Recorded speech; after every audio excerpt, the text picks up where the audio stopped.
नमस्कार। आज हम अहमदाबाद में जो भयानक एयर इंडिया विमान हादसा हुआ है उस पर बात करेंगे। जी। कई न्यूज़ रिपोर्ट्स और जो जानकारी आ रही है उसके आधार पर हम समझने की कोशिश करेंगे कि आखिर हुआ क्या था, इसका असर कितना गहरा है और जांच कहां तक पहुंची है। हाँ, वाकई ये एक बहुत ही दिल दहला देने वाली घटना है। एयर इंडिया की फ्लाइट थी AI-171, एक बोइंग 787-8 ड्रीम लाइनर। हाँ, ड्रीम लाइनर। और ये 12 जून को अहमदाबाद एयरपोर्ट से उड़ान भरने के कुछ ही पल बाद क्रैश हो गई। और हादसा भी ऐसी जगह हुआ, शहर के लगभग बीच में ही, मेगानी नगर में, वो बीजे मेडिकल कॉलेज के हॉस्टल पर। बिल्कुल बिल्कुल, वो मंजर तो सोच कर ही डर लगता है। हाँ, विमान में उस वक्त 230 यात्री थे और 12 क्रू मेंबर, कुल 242 लोग। हाँ, और दुख की बात यह है कि उनमें से 241 लोगों की जान नहीं बच पाई। ओह। और क्योंकि विमान ऐसी आबादी वाली जगह गिरा तो जमीन पर भी कम से कम 38 लोगों की मौत हुई है। यानी कुल मिलाकर 270 से ज्यादा मौतें। बाप रे। जी, आंकड़ा बहुत बड़ा है। इतनी बड़ी त्रासदी के बीच एक ऐसी खबर भी आई जिस पर यकीन करना मुश्किल सा लगता है। एक अकेले यात्री बच गए। हाँ, विश्वेश कुमार रमेश, वो भारतीय मूल के ब्रिटिश नागरिक हैं। ये तो वाकई किसी चमत्कार जैसा है। बिल्कुल। बताया जा रहा है कि वो विमान की एग्जिट रो में बैठे थे, जहां से इमरजेंसी में बाहर निकलते हैं। अच्छा। और उन्हें चोटें भी मामूली ही आई हैं। वो इस हादसे के अकेले सर्वाइवर हैं। अविश्वसनीय। खैर, इस घटना ने तो सबको झकझोर दिया है। अब सबसे बड़ा सवाल यही है कि भाई टेक ऑफ के फौरन बाद ऐसा कैसे हो गया? जांच कहां तक पहुंची है, कुछ पता चला? देखिए, जांच तो पूरी तेजी से चल रही है। एक अच्छी बात यह है कि विमान के दोनों ब्लैक बॉक्स मिल गए हैं। अच्छा, FDR और CVR दोनों? हाँ, फ्लाइट डेटा रिकॉर्डर और कॉकपिट वॉइस रिकॉर्डर दोनों रिकवर हो गए हैं। जांच भारत की AAIB कर रही है, हाँ। Air accident investigation bureau. जी।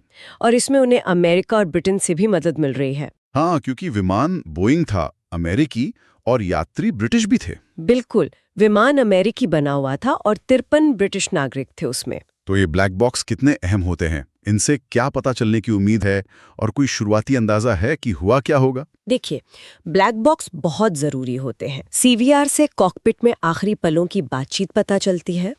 और FDR में विमान की हजारों तकनीकी चीजों का डेटा होता है। इंजन कैसे चल रहे थे, कंट्रोल्स काम कर रहे थे या नहीं, वगैरह।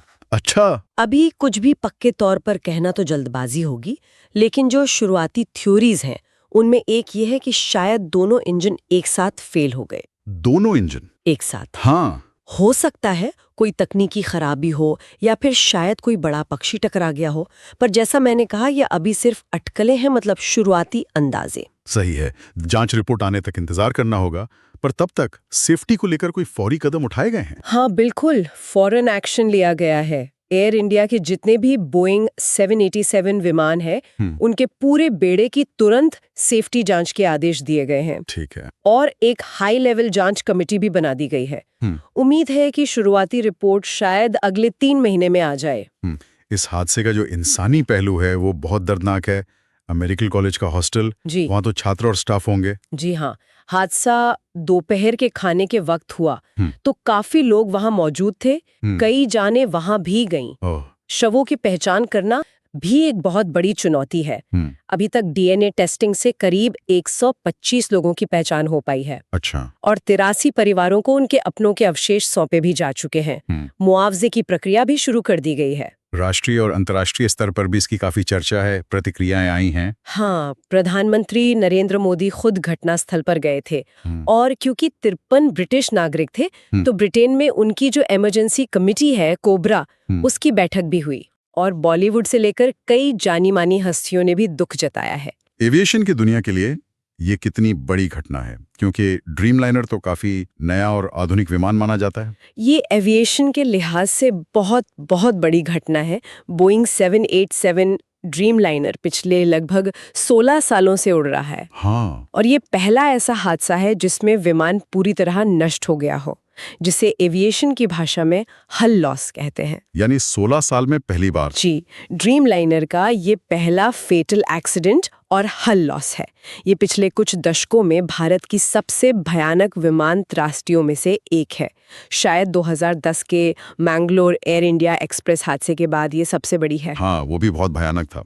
तो अब आगे क्या उम्मीद करें? जांच में अगले कदम क्या होंगे? अब सारा ध्यान ब्लैक बॉक्स के डेटा को बारीकी से एनालाइज करने पर होगा। कॉकपिट की रिकॉर्डिंग, इंजन के आंकड़े, हर छोटी बड़ी जानकारी को देखा जाएगा। जैसा मैंने कहा, शुरुआती रिपोर्ट शायद 3 महीने में आ सकती है। और इसके अलावा मुझे लगता है कि इस हादसे के बाद दुनिया भर के ड्रीमलाइनर विमानों में इंजन, कंट्रोल सिस्टम या रखरखाव से जुड़े मुद्दों की और ज्यादा गहराई से जांच हो सकती है। ये वाकई एक भयानक त्रासदी है और बहुत से सवाल हैं जिनके जवाब अभी मिलने बाकी हैं। बिल्कुल। और हादसे की फौरी वजह से परे अगर देखें तो ये घटना, जो एक इतने आधुनिक ड्रीमलाइनर विमान का पहला घातक हादसा है, हमारे मौजूदा एविएशन सेफ्टी सिस्टम पर, अंतर्राष्ट्रीय जांच प्रक्रियाओं पर भी बड़े सवाल खड़े करती है। खासकर तब जब हादसा इतने घनी आबादी वाले इलाके के ठीक ऊपर होता है। जी बिल्कुल। ये सोचने पर मजबूर करता है कि क्या हम ऐसे हादसों को रोकने और उनके असर को कम करने के लिए पूरी तरह तैयार हैं।